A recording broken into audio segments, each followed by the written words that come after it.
We're going to work with the power that is moving like a wave. When you look at the West are fighting terribly. They're really, really doing all the things that they want to control our land. They want to control our sea. They want to control our logistic hub. So that caught itself that we Africans, we only have two options. It is either we host, we prepare ourselves, or we become partners, or we will be colonized the way that they used to do. Yeah. You know, you've decided to, from the frying pan straight into the fire. But right? Yeah. So here's a question where now, as we talk about geopolitics, we see what is happening, especially in the US, right? So we know what is happening with the Somali community in Minnesota and the declarations that have been made by President Trump and what that means, especially for the Somali community there. We know the attacks on Senator Ilhan Omar. And why don't we just ask the question, what is happening? Is it a question of, is it racism? Is it just having kahunas of not caring about the rule of law, international boundaries? What is happening? What is happening in Minnesota, I call it distraction. In intelligence world, when you want to do something, you have to distract the citizen. What America did, we have seen the result just this week. For the past 3 weeks, they have been telling us the Somalis are fraud, they are stealing daycares and left, right, center. You cannot tell me that when Somalis are stealing all those money, there were no regulation that can prevent them. America have all the system to do what they can do. But you see, the same thing, what is happening within America, there is the same thing that's happening global. America is struggling with its economics because they're trying to push the economy the way they used to call themselves as a superpower. So Somali community become the target because, number one, within the same week of the December, we have seen Somaliland being recognized by Israel. This thing is not just a walking corridor, it's a plan. It is a strategically. And while America was busy looking at the Venezuela cases, they were making us to think that it's about Somalia. It wasn't about the Somali. The operation was Venezuela, and they arrested the president, and that was the result if you look at the intelligence observation side. So I think if they could have just done it without bringing confusion to their citizen, it could have been just like the citizen will demonstrate. They will say that you cannot arrest a country president. That is against the international law, because everybody knows that what America is doing is not just something new to us. Some of us, maybe we have not even born those days, but it is just a similar thing that they did to Gaddafi, they did to Saddam Hussein, and the same thing they're doing to Venezuela. It is about the oil, it's about the dollar, it's about the currency, because the day Venezuela announced that they're going to do trade with China, that is when they started the trouble. The same thing that Gaddafi also said, we are going to have our currency. So America is just they're protecting the dollar. They're protecting the interest. If you look at all these things of Somali, it's just that they're distracting the citizen from the actual operation that they're doing. So that is why Somali community become the target. Somali community, because of our trade line, like Somali has the biggest ocean, because they control the trade of the world. If Somali could have been stable, I think Africa could have been now the superpower country. But if, Fatna, one would ask the question, when the U.S. government is raising concerns with regard to how taxpayers' money has been spent, and you look at even FBI picking up the case and saying that we're going to follow, we're going to trace this money to where it went to, one would say that by the time FBI is picking up a matter, there are questions that need to be asked, and with that, then brings the question in terms of engagement between the United States and the Somali government in ensuring that if there is a case to be answered, that it's indeed answered. And is it right for the U.S. government to come out in the open to say, I think there are queries here, there are questions here, things are not clear, and that we must get the taxpayers' money back? Is there anything wrong with that? They have the right to protect their interests, number one. They have the right to protect their wealth and everything. But at the same time, Somalis have the right also. You cannot just wake up and tell Somalis are frauding money left, right, center, sending police, harassing mothers who are just trying to survive in America. Because what we know, America has been selling themselves for the longest time that they are the one who respect human rights. But you see, going to a daycare or a mother who is going for a job or something that you will be told closed down, because America is not just a walking country only. Because when the moment you're opening a business, you must go through some regulation. So what America did is something shameful to them, because they are no longer that. We are not going to respect them the way we used to respect them, because they have shown us that how childish their system are. Because it used to be a land of free, but nowadays it's not a land of free. They're telling us that you must look, it's not about Somalia, but look at how they are telling us African countries, this country is banned not to come in, this country is not supposed to do this and that. All those things is a plan. But it's also, as the Somali case is just a peanut case that we have seen it in the social media, that some people pushing it towards to see that Somalis also remember in our social media spaces also, we have our politicians who are taking advantage of pushing that narrative. But the real narrative is not about Somali. It is about fighting power. It is about alignment. It is about control. It is about the dollar and oil. Well, Fatma, you raise very pertinent issues. And it's true, the Somali question could easily be turned into a political equation given the current times we are in. It is also true some allegations about the Somali community in the US have not been substantiated. But it's also true that some allegations have been substantiated, and some people of Somali origin have been found guilty of fraud, and some of them have even been sentenced to deportation to their own country where they came from. And perhaps a lot of Kenyans would not care more or less about the whole Somali and USA conversation. But we do care because the triangulation of Kenya into that equation affects, the sovereignty of the Kenyan country. So the question becomes then that since towards I don't know if you're aware, but towards the late 90s, the 1990s, the late 80s, Kenyans did not require a visa to travel to the UK. But upon the collapse of the Somali country, where also US was very prominent in that war, strict measures came up, and the United Kingdom found it fit, because a lot of Somalis had come to Kenya through corruption. They obtained the passports, and then they went to the UK. And we earned ourselves restrictions. That's why today, despite being a colony of the UK, of the British, we need visas because of the infiltration of the Somali community to Kenya.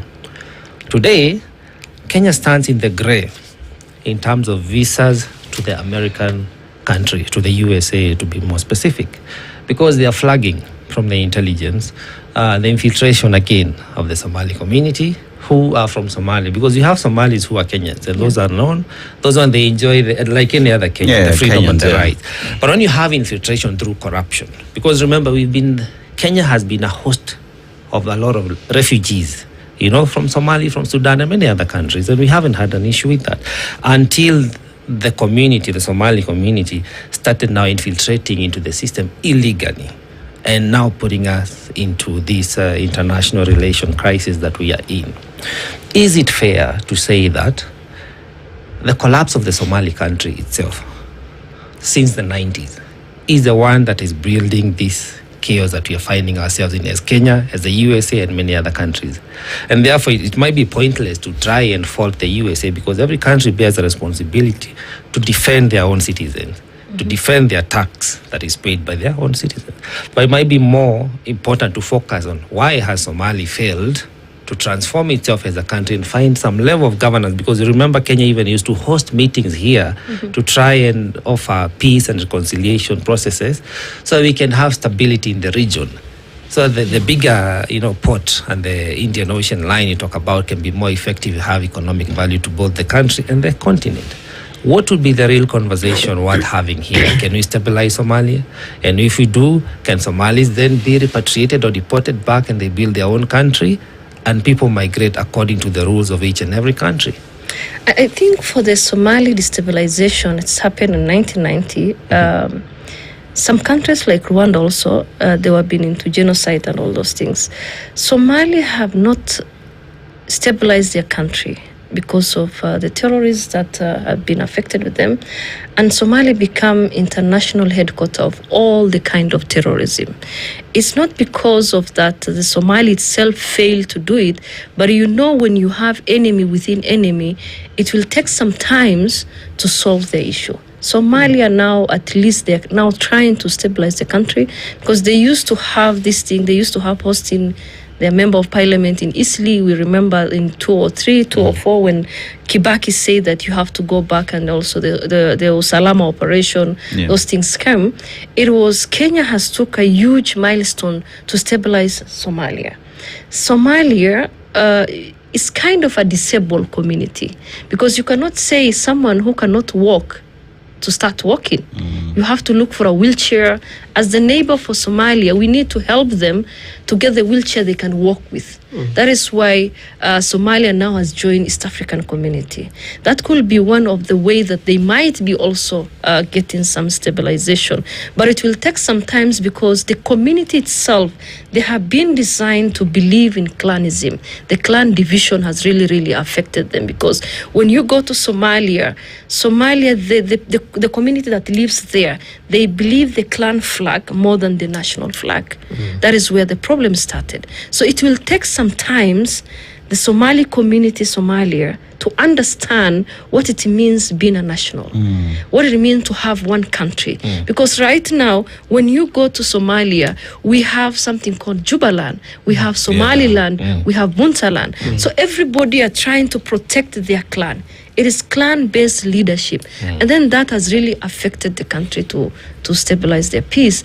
But for Kenya, being a neighbor to Somalia, we have a mandate and responsibility to make sure that Somalia gets stability that any other country have. If Somalia gets stable, Kenya will also have peace, because it goes hand in hand. When you go to Mandera, you will find this is Kenya and the next house is Somalia. That is how it's serious that Kenya need to intervene in the Somali issues.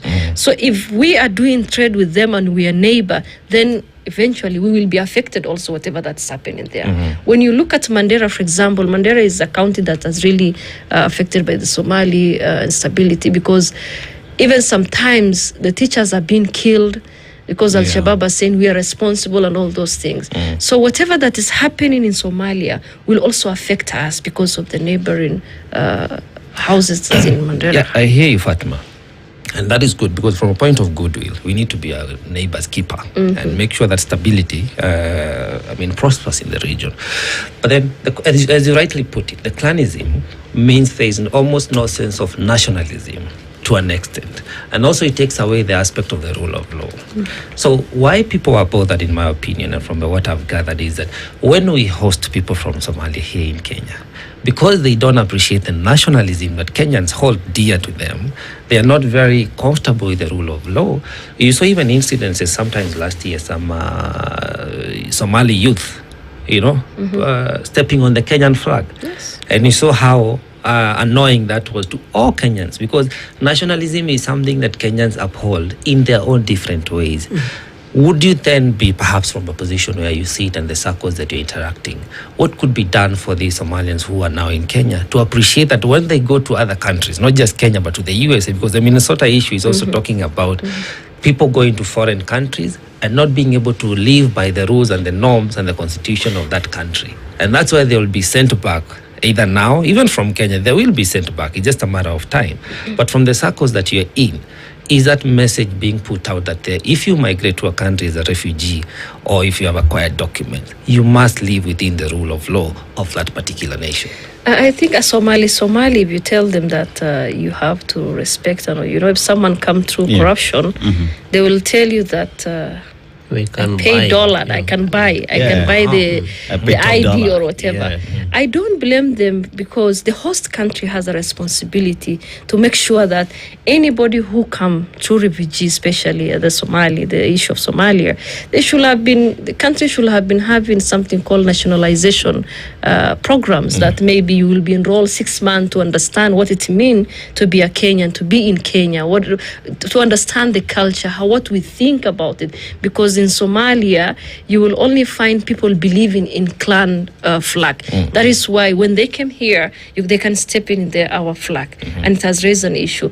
I see it's that our government has the responsibility to come up with something called nationalization. At least let people understand the culture of being a Kenyan. Yeah. And Fatma, I'm just wondering, because Somalia actually stands quite strategically both for Kenya and the US, and especially if you look at issues around security and counterterrorism, you look at regional stability and the Horn of Africa, among many other different fronts.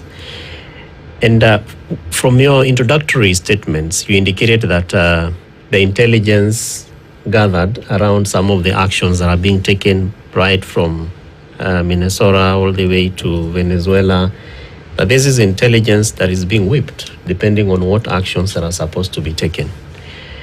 And when we talk about sovereignty of countries, and I think that Kenya has really stood again tall insofar as navigating the challenges between Somalia and Kenya that also border even on our waterways, the kind of violence that we share and the response that Kenya has given. Kenya has more or less tried to be rather diplomatic, very diplomatic in some of these instances. And I remember that in some areas, our ambassadors have had to sit. The president has had to really engage. Do you think that President Trump, in the actions that the US has taken, has more or less used a hard hand, strategy in engaging with Somalia? And what are some of these, actions that the US could learn from countries such as Kenya, if there are any? The US, they are not supposed to learn from Kenya. They're supposed to learn from China. Why not Kenya? Kenya, we are not that systematically strong enough to compete with the big boys, which is the 5G. But it's not a competition, rather. I'm just talking about the kind of actions that have played within international affairs between Somalia and Kenya, because we've hosted a number of refugees from Somalia, but we've not been so hard-hearted as opposed to what is happening. And that's why, if you look at the diplomatic relations, Somalis would rather cross over to Kenya compared to even going to China, a country that you're making reference to, for example. You say Somalia and Kenya, the neighborhood is not you need to cross a Mexican wall. It is just a walking distance. Yes. That I give you an example, a county, Mandera County, where houses like this house can even borrow salt from the neighbor. Yes. So that one, they are very close. For me, maybe Kenya could have changed their foreign policy towards having a bigger vision to have one East African president, of which Somali can also get the stability. But you see, Kenya, they don't have any other option. They have to be a diplomatic when it comes to Somali and US things. But when you remember the Usalama operation during Uhuru Kenyatta's time, the Usalama operation it was similar with America, because they are arresting Somalis. They're going to South C, Isli, South B, areas that Somalis are dominating. So when you look similar... What was wrong with that? What was wrong with that? Kenya has the right to protect the security. They have to protect their citizens, because we have been having a lot of terrorist attacks and all those things. Kenya have the right to do that, because it depends on who are they dealing with. Because Somalia, I was doing a program in cross-border. I was hosting Somali Kenya, Somali, and Somali Ethiopians. These three Somali, one community, different nationalism. When you host Somalia, I was hosting the Somalis. These are not people who can integrate easily with any system. They have been in a war for the last 34 or 5 years. At the same time, the war has really affected their mental, because they cannot be like the way I am, because I'm also a Somali. Because a Somali doesn't understand what it means. You have to be patient to go through a systematic. Some of us, we are born those time when Somali entered to the civil war. You can imagine a child who grew up in a war that understand that tomorrow you have to carry the gun and fight. And then come to Kenya, a young lady who is in Mandera County, then you will tell her that you have to fight. She will run away from you. So that is how it also affects the war. The community itself, the war has really affected them, the mental health status of the Somali community. But that doesn't mean that we have to look at them that say this is a problem, so it's not our problem. It is our problem as an East African community. Yeah, Fatma, one would look at just the example that you've given, a Somali Kenyan, and a Somali Ethiopian, and you look at same clan, same background, but people who think differently, right? But here's a question where, regardless of you're from Somalia, you've come to Kenya, right? The Kenyan laws would extend grace through its laws and structure to welcome them in. But at the end of the day, the laws of the land would not care whether how you've grown up, whether you are quick at anger, you know how to operate a gun. The laws of the land will not care about that background and will demand that you play by the rules. And here then brings the question, the example that you've just given, is that then a problem that Somali nationals are finding themselves in because they find it difficult to accustom themselves to the rule of the land and are finding themselves on the other side of the law? And if that's where then these citizens of the world would find themselves, then is the United States of America today saying, because you have been unable to play by the rules, go back home? If a Kenyan says you've been unable to play by the rules and you've extended the grace for you to integrate with us, but you are unable to play by the rules, then go back home. How then do we extrapolate a problem that we have identified and deal with that problem so that it stops being a stereotype that exists and it stops being an attacking point for Somalis? There's a reason why we have international law, and there's a reason why we call it human rights law. Yes. Somali community, they're a very unique community. It's a people who do business. When you look at East Africa, they move every corner point of this East African community. Somalia need to understand the global trade, number one. They need to understand the policy of the country. They need also to understand the culture also, because you cannot just cross a border and come to a country and then pay money. You come through a shortcut. At the same time, again, you sit somewhere, feel comfortable that nothing will happen to you. That is now something that the government of Somalia should do for their citizen. If Somalia really want to protect the Somali government, they should also work on national security building. They also need to work on community empowerment. They need also to work through how they can protect their citizens wherever they are. Because Somalia, if you go anywhere in the country, you will find them doing business. You go to West Africa, you go to America, everywhere you go, there's Somali. Now, this question of Somali being pushed everywhere because of the policy or maybe some stereotype that people have, it is the responsibility of the government of Somalia to protect its citizens wherever they are, whether they're in America or in Kenya, because that's why they have embassies everywhere. There's an embassy in Nairobi that you have a very nice one, big one again. They should also have their data that how many Somalis are doing business. How do they come through? Now that Somalia is part of East Africa, I think the government of Somalia, they should work on a system that protects their citizen and empower the citizen. Because just going to a country, it will also now backfire on them. Even if you become a U.S. citizen and people know that you came from Somalia, they will always say, Somalia, we have seen how the U.S. president has been attacking them. No government, no nothing. But they have the government, they have every system that everybody has. But the problem is the clan politics and clan division has destabilized the country. You say they have a government. When was the last time Somalia held a democratic election? a question you don't need to answer. But Trump is, we have to be factual in this conversation. Defend what needs to be defended and attack what needs to be attacked. Trump is doing right to protect the borders of the United States of America. I don't agree with a lot of things he's doing, especially the kidnapping of Maduro, but I agree that he has to protect his border, just like we as Kenyans must protect our borders. You see, the problem here is not the Somali people. Kenya, we have many neighbors. Yes. We share the same porous border with Tanzania. We have our Maasais in Tanzania and in Kenya, and their families and neighbors, the way you're saying about Ethiopia and Somalis in the country. You go to Uganda, we have the same, you'd say, the Luya community. Yeah, the Tesos. The Tesos. You go again to Tanzania, not Tanzania. Uganda. Yes, every country we have people that we share culture, communities, and families with. And they come to Kenya and they do business. They intermarry, they assimilate as they wish to. The problem here with the Somali community is the infiltration through corruption. And yes, the host country bears the biggest responsibility. But once they come here, how they play out in our system is what is affecting, one, the social fiber, the economic fiber, and the international relation.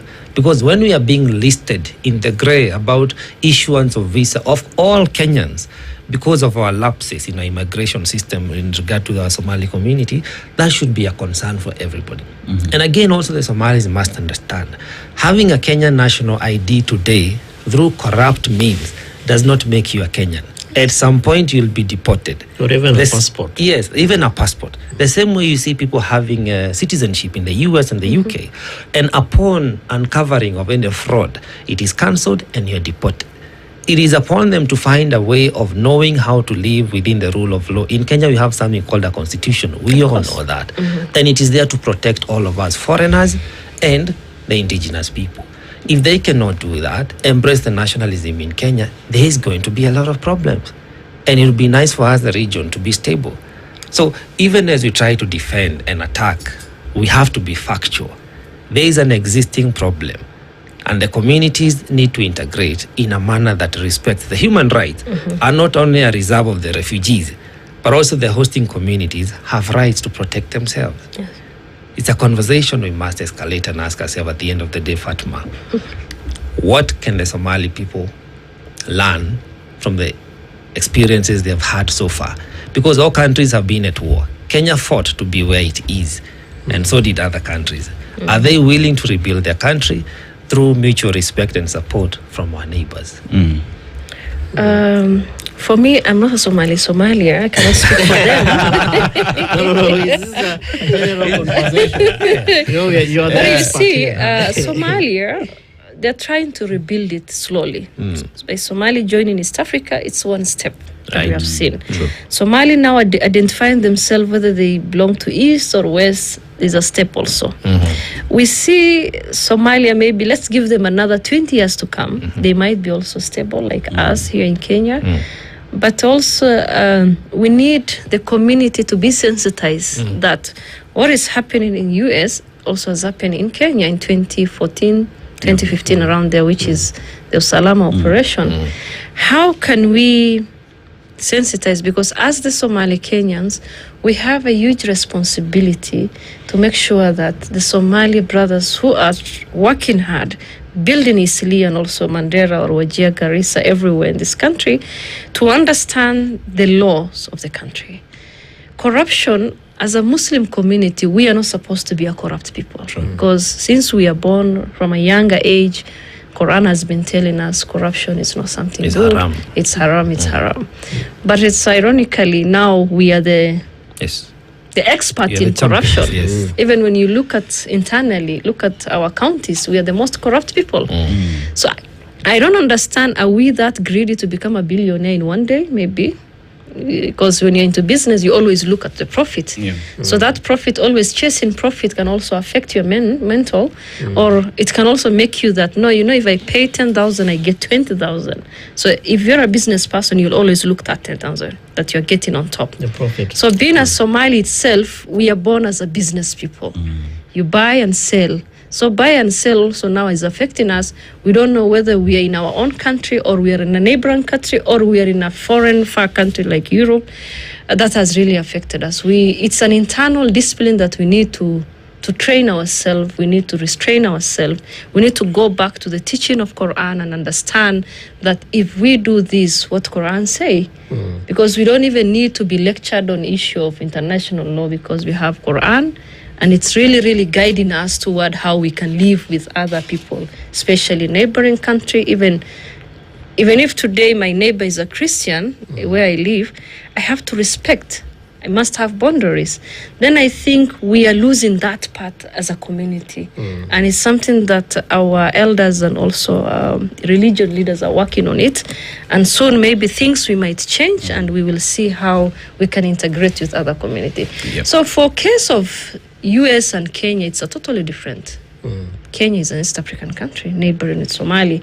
So we cannot say that we push Somalia to the extent that we pretend that we are like the Wazungus, as the Swahili said. We are not. So we need to think on how we can do integration within African community. We need to think on the trade expansion of Africa. We need to think on our security. We need to think and protect our resources. This thing is not about only Somalia. If Somalia is signing something with Turkey, is it going to affect Kenya? Yes, it will affect. Because the resources that belong to Africa belong to African community. And Fatma, that's why earlier on I asked about some of the lessons that the US as a quote-unquote superpower can learn from Kenya, because there are very progressive things that Kenya has done. And I know that you have also worked within the integration, aspects, and particularly women inclusion, etc. in security. But why this is critical is because if you look at our proximity, and then in terms of international relations between Kenya and Somalia, then peace and security, particularly counterterrorism and prevention of violent extremism, comes up. And one of those successful angles that Kenya has really done very well at is the prevention of violent extremism action plans, which have really helped even to open up the border communities like Mandera, Wajir, etc. But the question around integration, and because I know that this is one of your strengths, what are some of these basic things that Kenya can be able to do to also influence countries like the US around integration? What are these big bullets that we must be able to take? Because I sometimes imagine, and I have quite a number of Somali friends, but I sometimes imagine that this economic freedom and engagement that they have, so that the ability to make wealth sometimes gives them this bravado that I can get anything I want, I can buy a country. The other day I saw a video of one of those elders saying, this leader has to know that we supported this campaign and that we can take over everything. That kind of attitude, that kind of character. So in bold terms, those big bullets, what are some of these key aspects of integration that we must do to also spur other countries like the US buying from? You're mixing two things. The MP who said we can do anything that we want. I didn't say an MP, I just said an elder. He's an MP, I know. I'm a very active woman, so... Okay, proceed. Somalia and Kenya is a different country. Whatever that people from Northeastern say is different from Somalia. Let us not mix two community in different... One community that live in different nationalism. Even I myself, when I was doing that program, it was really kind of like, this is one community, but they are different. You have to treat them in a different way. I think it's because of ignorance that we have, that someone can say, like, I have given you this, it's my money that speak. Yes, of course, money speak, but sometimes also the law is strong. You cannot just say that I buy this constitution. No, you cannot say that. You cannot just wake up and say that I don't believe in the Bill of Rights. everybody knows that we are being guided by our constitution. That is indiscipline of individual. That may be like one or two people. But the Somali community are very aggressive community, very hardworking community. We are the lions of Africa. That's what we call ourselves. So for sometimes,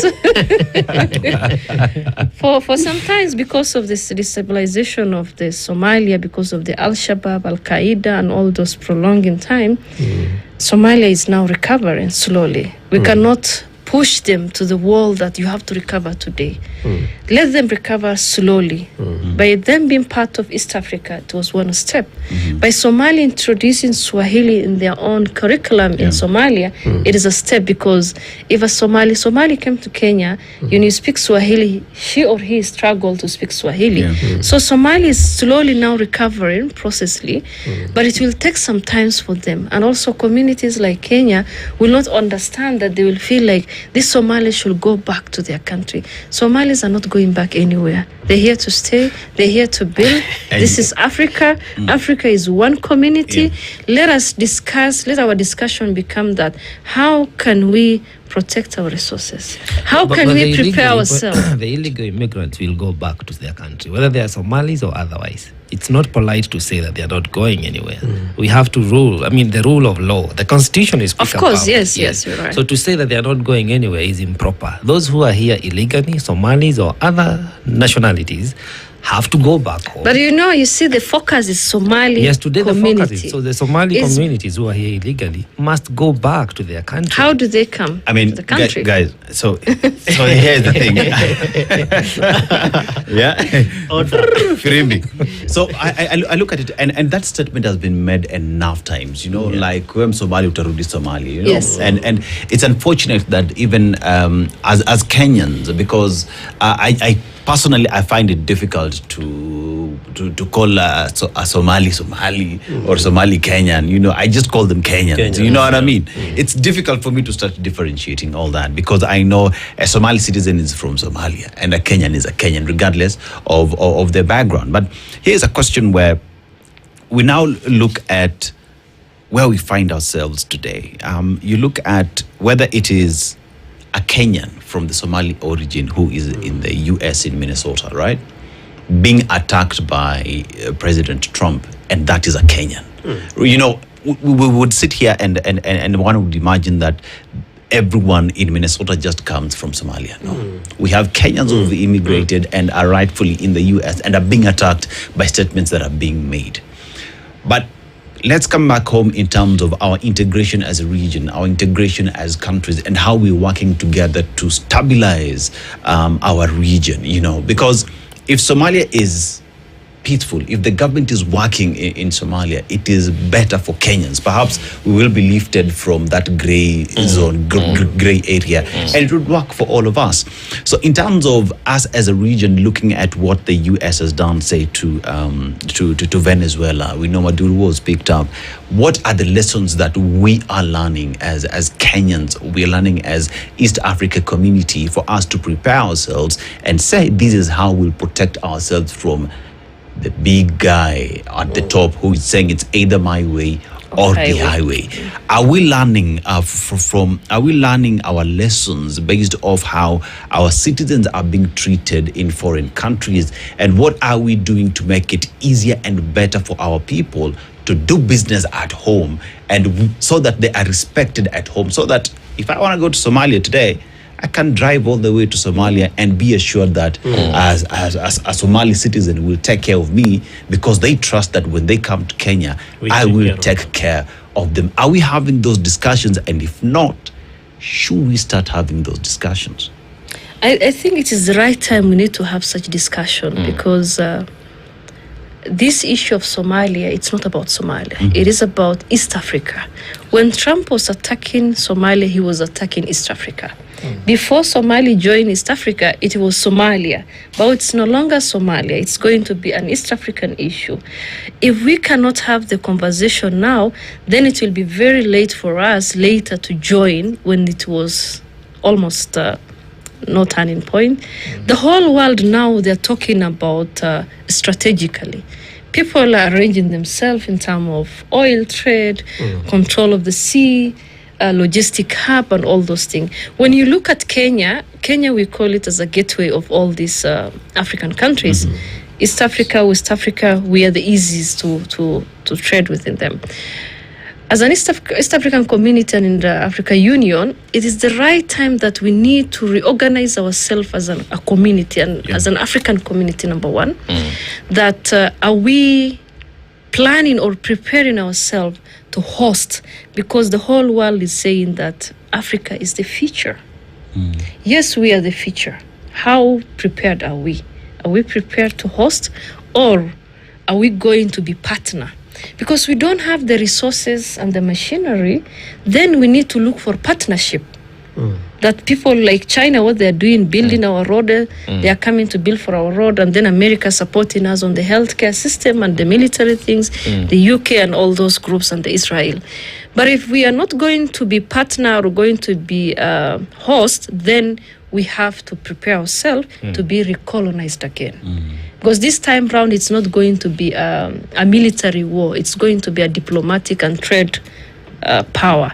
Because the US is saying that I have to control. When you look at the West Africa, the French government, the French region, they are being pushed away. So East Africa now, it's going to become a battle for everyone. The East will fight, the West will fight, everybody will fight.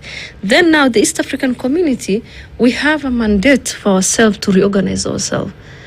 How can we help Somalia? Look at the DRC things. Look at Burundi, all those countries. So we cannot just sit somewhere and say things are okay. We are not going to allow ourselves to be comfortable again. We need to organize ourselves in a way that either we host or we become partner. Or if you don't become partner or host, then be ready to be ruled. What is happening to Venezuela? It has happened in Saddam Hussein. I repeat again, it has happened to Libya, which is Gaddafi. Because when Gaddafi announced that we are going to have currency, that is when America now started now. It is about protecting the dollar, because of course America have the right to do whatever they're doing, because they have to protect their interests. They have to protect their dollar. But also as Africans, where are we putting our position? Are we just saying that no, Africa, China, or Africa, America, or Africa, Russia? Are we still continue doing the same language that we have been doing? You know, I've never really had a discussion where Africa is having a discussion on Africa. We always having discussions on Africa, US, Africa, China, Africa, Russia. But even as we talk about it, so the East Africa community is there, the African Union is there. We have problems in a few countries in the continent, but we are not seeing an African force, an African army that is moving forth to bring peace in these countries. We're always relying on UN, where the big guy who contributes the most one day would wake up and say, hey, you guy, my dollars are for my people, and I'm not contributing to go offer peace in Somalia. So perhaps it's about time that we as Africans charted our way forward, that we see Somalia has a problem, right? Let's go to Somalia and have this discussion with the Somali community and bring peace. We have problem in the Sahel region. Let us have that peace, so that together as Africans, we are stronger together, so that we can walk fast. Dennis, what you're saying reminds me about a few weeks ago when our president went to the White House to sign an agreement on DRC. And that really sends a lot of lessons that we really need to learn as a region and as a bloc, particularly around institutions of international relations like EAC, the AU, even the UN. Nairobi hosts the biggest, complex, especially in the world. What does that presence really mean? And as Fatma talks about, Africa and the future, Agenda 2063. What does that really mean for us as Kenya and even as Kenyans? And that's why I asked the question around integration, because I think it is, even within counterterrorism and prevention of violent extremism in Kenya, one of the biggest discussions has been the integration policy, which is neither here nor there. It is present, it is not present. But if you look at communities and their ability to integrate by themselves, they are doing it perfectly well. So do we really need government to be able to come forth and decide how far communities can be able to go. And of course, no one ever fights a government and wins. Yeah, so of course, the government has to be present. But therefore, what are some of the lessons, as Dennis earlier said, that we can learn from the invasion of President Maduro? And who next? Sadly, I saw one of our former deputy presidents actually saying that those kind of sentiments are not called for. As Kenyans, we need to come forward and build one country, one people, one nation, and that really should be the spirit. Yeah. Kamanya, as we close, let's talk about a unity of the continent. Let's talk about unity of the people and a unity of purpose. Right. I've had a lot to say about the African Union. Yes. Post-Baba or pre-Baba or during Baba. Yeah. Pre-Baba, post-Baba, pre-jirani yetu, and post-jirani yetu. Because I feel African Union is one of the organs that we need to solidify, to strengthen, and it could give us the pathway to the peace that we need as a continent, liberation, the economic liberation that we seek, and we stop this exploitative and very overbearing, a sense of dictatorship that is very shrewd and subtle that we receive from the East and the West through just economic support and then the influence, the policies that end up now just running our continent down. So I think as a continent, we must have a conversation about what kind of leadership first do we install in our own respective countries, because remember, these are the people who become our representatives of the African Union. The same goes for the East African community. So I think as a continent, we have everything that we need. We have people who can vote. We have people who can be voted for. We have the resources to turn around our economy and then even work in tandem now with other international organs. But it is until we liberate us. We have to decolonize the African man. Thank you. We must decolonize ourselves. It is only then we'll be able to appreciate the struggle that is happening in Somalia and see how, as a region, we can support. DRC Congo, we did not need to go to America to sign a peace treaty. That never lasted anyway. Never lasted even a day. Before they got back, some people had...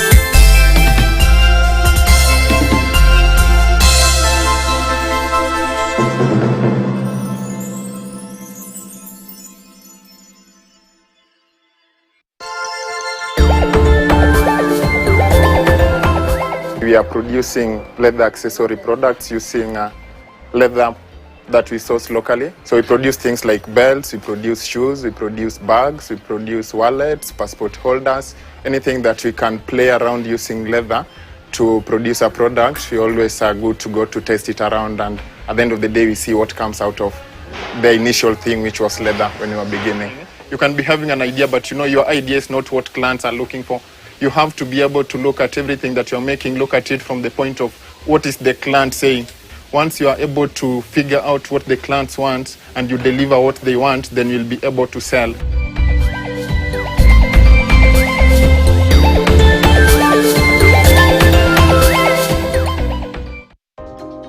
You think all paracetamol is the same? Panadol Advance, with its unique Optizorb technology, releases medicine 5 times faster than standard paracetamol, making it ready to work in 5 minutes.